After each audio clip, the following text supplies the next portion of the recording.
Last week, Stateline brought you a story about divisions within the environment movement over forestry peace talks.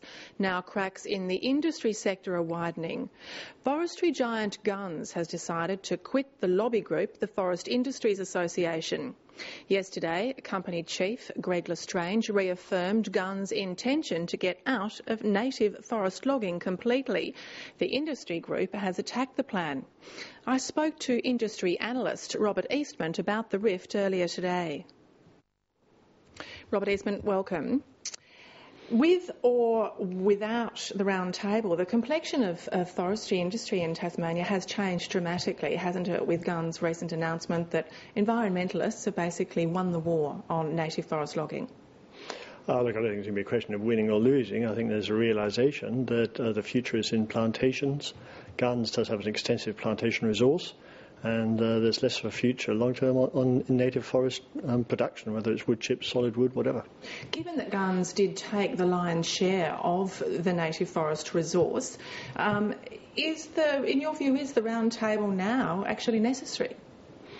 Yes, I think so. There's been no conclusion yet. There's no definitive agreement. We know that Gunns has stepped back from FIAT, or the Forest Industry Association of Tasmania, who is at the table, and we can also confirm now that Gunns are seeking a place at the table in their own right.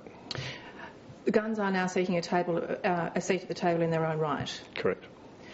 Given that the company sort of used to be the poster boy, I suppose, for the industry, it's now certainly raised the hackles and ire of many within the industry, Forest Industries Association, and of course sawmillers, who have now had their price cut. There's no doubt at all that a lot of the people other than Gunns in the industry are very vulnerable and therefore very upset. But having said that, they have a right to run their business. They have put a lot of investment in buying equipment, technology, buying contracts.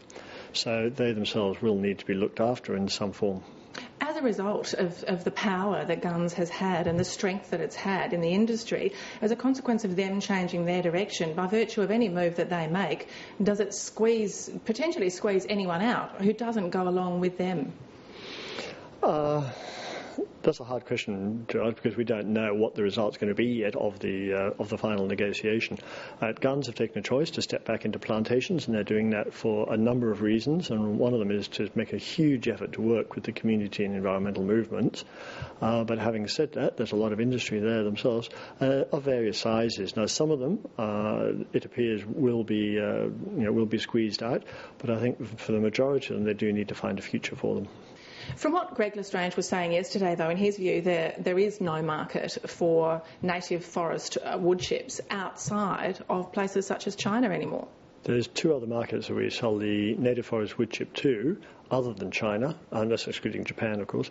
Apart from China, it's Taiwan and Korea. Both of those countries pay prices more aligned to the Chinese price, about $8 to $12 more than China. But still substantially below what Japan was paying. Correct, yes. Gunns is determined. Gunns has made it very clear. It's determined. Its whole direction is to focus on plantations and to get FSC certification. Can you get FSC certification processing native forest? Is that in fact possible? Never say never. It could be, I don't know, but the short answer is that it would be extremely unlikely. Already has PEFC, Australian Forestry Standard. FSC at this stage would be unlikely. What do you think it'll do to the round table if Gunns, who makes the decision whether Gunns has a seat at the round table, and what do you think that will do to discussions? Look, I don't know who has that decision, and to be honest, I suppose the chairman actually, of the discussions.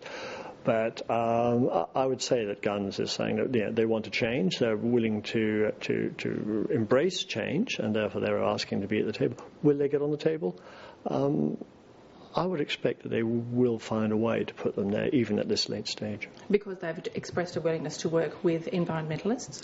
They have certainly expressed a willingness to work, and more than they've expressed, they have shown a willingness to work with environmentalists. Now, whether that's winning or losing wars, I don't think that is. I think it's probably a meeting in a way in the middle, because they're going to be looking for something in return. But certainly, I think more to the point is Gunns is looking at embracing change. Change from native forest and with direct purely a resource based in plantations. He still made it very clear the Tamar Valley pulp mill is very much, though, what the company's after. Robert Eastment, we're out of time.